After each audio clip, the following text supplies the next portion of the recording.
For personalised, private, no waiting, in-home care. rightathome.com.au. This is Without Bias on SEN. Hello and welcome to Without Bias here on 1116 SEN for Bowls Australia and Right at Home, the Right Care Right at Home, Australia's premier in-home care provider. For personalised, private, no waiting in-home care, visit rightathome.com.au. Val Febbo here with you as we continue to dissect what was one of the best Australian Opens in history, the 10th year on the Gold Coast. And we had some familiar faces winning. We had some new champions. Cory Wedlock, a first-time men's pairs champion. He's going to join us a little bit later on in the show. But before we get to Cory, a lady that just continues to dominate the para space and also the open singles space as well, if you don't mind. Her name is Serena Bonel, the women's multidisability singles champion, back-to-back years, and also had a very decent run in the women's singles as well. We'll chat about that a little later on. But Serena, congratulations on your AO title. Joining me on the line. How are you going? I'm good. Thanks for having me, Val. Another crown for you at the Australian Open, your third in total. How much does it mean to you to be able to defend it? Well, I mean, the AO and Nationals are both very pinnacle events for me, and obviously playing the AO on the Gold Coast is always amazing. But this year I had a very stacked section, particularly in my para event, so my focus was really just getting out of my section this year. You certainly did. And how much, I want to ask you before we get to sort of the nitty-gritty of the para, you had a really good run in the Women's Open singles. How much confidence did that give you leading into your para section? Because you took it right up to Ziti Zelina Ahmad, who is a two-time Commonwealth Games champion in singles. And the game got timed out, so she didn't actually beat you to 21. That must have given you an amazing amount of confidence. Yeah, the fact that that I didn't let her get to 21, I absolutely love. I mean, I'm more than happy to get timed out against someone with such an extensive resume. And I actually didn't know her resume until after the game. I was taking each game as it came, but I knew that she wasn't going to think that I was an easy beat because I just beat her teammate prior. So I lost a little bit of an element of surprise there, unfortunately. But yeah. Look, anytime I get to compare myself against the Open players and have an opportunity to demonstrate that para bowlers can mix it with the best is always a confidence boost. And I'm very blessed to come from a very supportive club, Club Tweed, where I get to play with the absolute best in the world of Lenny Clark, Chloe Stewart, Kira Burke, Emma Boyd. Like the list just goes on and on and on. And being able to mix it with them and have an opportunity to play with them and learn from them is always a big confidence boost for me. Well, you mentioned that you actually didn't know Lena's resume. And what was the immediate thought when you realised the enormity of what she's achieved in the sport and the fact that you took it right to her? Yeah, look, that was pretty cool. I had no understanding. I just knew that I'd had a good win against her teammate and I was up against someone else from the squad, and I knew that they've got an extensive high-performance program and that they were coming to win. That's all I really knew. So to find out that she had a really good game against Dawn, which I found out that night, and had beat someone else in the squad, I was very proud of the fact that I'd managed to get timed out and only lose to her by 5 shots.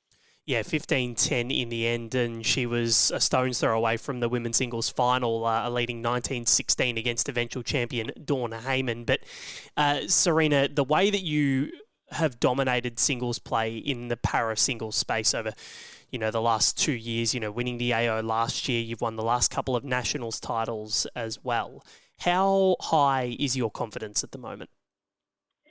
You know what's ironic about it is I don't consider myself a singles player by any means. And if you talk to like Karen Murphy and Lenny Clark and Ellen Faulkner, before I came into the high performance program and the first year, I really did not want to play singles. I played it because I was required to, because it's part of the program, but I really did not want to. And in fact, I recall when I approached Ellen Faulkner with the Guinness World Record idea, I kept saying to her, you keep saying I need more singles let's play. And that was one of the things I kept telling her, that, give me an opportunity to learn how to play singles. And I reflect on it quite a bit because my mental toughness and my mental game is not what it was a couple of years ago. And my last loss in terms of para singles, my last loss was to Cheryl Linfield a couple of years ago, and I haven't lost since, but that's because I'm not the player I was when I played against Cheryl. And that, of course, that was the final of the 2023 AO. And looking at your development since then, so you mentioned that Guinness World Record where you and Els played for over 30 hours consecutively. It was quite astounding, the fact that you two were still standing at the end of it. I couldn't believe it. You know, having breakfast one morning, watching you play, and then having dinner the next night and you're still going. It was unbelievable. But what were some of the things that you figured out through that, you know, world record attempt that made you think, oh, hang on, you know, singles could be the career for me? Well, when I was playing against Els, I mean, very, very first end, she started chasing her balls and she said, look, if we're going to play, we're going to play. Yeah. And I was just astounded at our mental focus for the entire duration of the event. I was very relaxed. I was focused on what I was doing. And I realised that there were strategies and techniques that I could take out of that and apply to all of my competitions and all of my ability to play, in particular singles. I used to be a player who'd get very frustrated and upset, and I would never do that when it was a team event because my team were relying on me. But in singles, I allowed myself to engage in those poor attitudes and poor behaviours, whereas now I take a lot of confidence from being able to maintain my focus for over 30 hours in a singles, and also the opportunities that I've had to play singles consecutively in many events, in many different on many different surfaces, in many different states, and the fact that I've still been able to win regardless, I take a lot of confidence from that.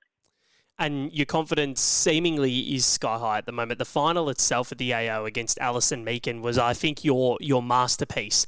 21 shots to 5. And how important were your experiences in the last 2 years when you walked out into that final, because you've played in a few and, you know, in terms of your processes, so how important were they as opposed to Alison, who hasn't played in too many of those before? I knew that both the semi-final and the final, that both of my opponents, it was going to be the biggest moment for them in terms of their career. And so I knew that the first few ends were going to be vital.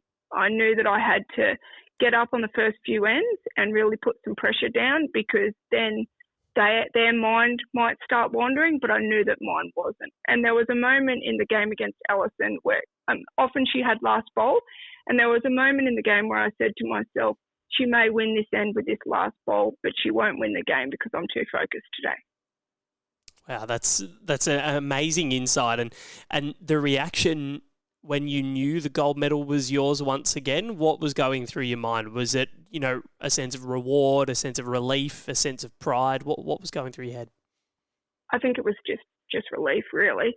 I was relieved that game was over, but I was still somewhat in the moment because my husband had his game coming up. So I was relieved that my job was done. I could sit back, relax, put my feet up and watch some bowls rather than play some bowls. But I think predominantly it was probably just relief. I love the photo of you and Tony after the final, or during the presentation. Tony's giving you a nice big kiss on the cheek, and we've just posted that on Bowls Australia's social media channels. How important is the support that Tony gives you, and vice versa, you him, because you both are? It's very rare that, you know, a married couple is in the Right at Home Jackaroos squad, and that's where the two of you find yourselves. I actually don't think that either of us would be as successful in the sport if we didn't have each other in the squad or in at least intimately involved in bowls, because we both appreciate what the expectations are and what's required of us. So, like, if, for instance, I can't do the school run and I'm playing all day or I'm going away for bowls, there's a great deal of respect for the fact that that's just life, that's how it works. And that's because we're both involved intimately in the sport, but we have an extensive family support network. My mum and my sister and Tony's parents are very intimately involved in our lives, and they take over whenever we can't. Ah, that's wonderful. It's great to hear, and great to hear those sorts of stories. You and Tony are doing such wonderful things, and your wonderful things are going to continue overseas this year because you've been selected to represent Australia once more for the Pre-Com Games tour in Scotland. How much are you looking forward to getting over there? Oh, absolutely. Absolutely stoked to get the call up to go over to Scotland, and can't wait. I'll be counting down the days to get over there and get on the plane with the crew. And yeah, it's an opportunity to represent and have an opportunity in another country. It's what dreams are made of. It is. So September, October 2025, the Jackaroos heading over to Scotland. And what are you, Serena, looking to or expecting when you get over there in terms of the conditions? And what are you hoping to learn ahead of what could be a very big year in 2026? Well, because it's a condensed format, obviously the format's quite different, and it's something that we haven't previously experienced. And I have to just, as a side note, say that it's unfortunate that the Open squad have condensed disciplines and numbers, but how amazing is it for the sport and for Commonwealth Games Federation and World Bowls to go to bat for the para space and ensure that we still get an opportunity to represent at such an elite level. So we owe it as a sport and as players to Commonwealth Games Federation and World Bowls to ensure that para bowls is really dominant and puts on a dominant display of bowls at Glasgow. So for Scotland, I plan on being a sponge. I want to learn as much as I can in terms of carpet play, sets play, the difference of shot selection and percentage of shots, become more familiar with the unfamiliar, I guess. And I don't really have any expectations as to what we will be experiencing when we're there. I just want to be as adaptable and flexible and learn as much as I can. Well, Serena, I'm looking forward to seeing you over there and looking forward to seeing how the results go. And your tenacity and drive continues to inspire so many people out there in the bowling community. And the way that you're playing and your development over the last couple of years has been second to none. So congratulations on what has been an amazing Australian Open campaign, an amazing couple of years. And long may it continue, Serena Bonel. Thanks very much. Serena Bonel there joining me on Without Bias. She is an out-and-out star, and just looking at her development over the last couple of years has been sensational. She's a Commonwealth Games silver medalist, the World Championships bronze medalist, and she'll hope to add to that tally come 2026 when Glasgow comes along, should she be selected. So plenty to look forward to in the international space for the sport of bowls coming up. But Cory Wedlock is going to join us on the show after this to talk about his AO Pairs Championship win with Gary Kelly. It's one of the feel-good stories from the Australian Open. So looking forward to hearing from Cory next.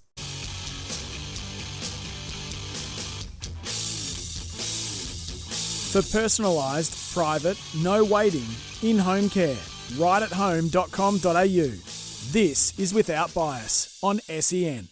You're listening to Without Bias here on 1116 SEN. Val Febbo here with you for Bowls Australia and Right at Home. The Right Care Right at Home, Australia's premier in-home care provider. We just had Serena Bonel talking about her Australian Open exploits, and a man that has won his maiden pairs title at the Australian Open to go with his fours in 2023 is Cory Wedlock. Right at home, Jackaroo, who's also been selected for the Scotland tour later this year. We'll talk about that, but before we do, we'll talk about his AO exploits. Cory, congratulations, another Australian Open title and first pairs. How's it all sunk in? Yeah, hey Val, thanks for having me, mate. Obviously, anytime you get your name on the AO trophies, pretty special. It's obviously one of the hardest events in Australia, if not the world. So, absolutely stoked to get the win. And you've just been over to New Zealand and Queenstown. How much did you reflect on the successful fortnight while you were enjoying a bit of the cold?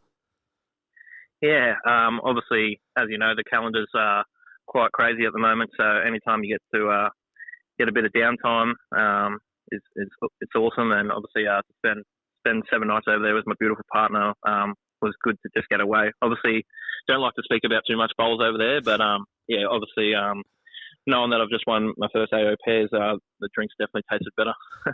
Well, I can imagine. And the title, how much does it mean to you? Obviously, you've played in a lot of the Australian Opens, and being a Jackaroo, it's always nice to get your name onto one of those trophies. But just personally, the success to you, how much does it mean?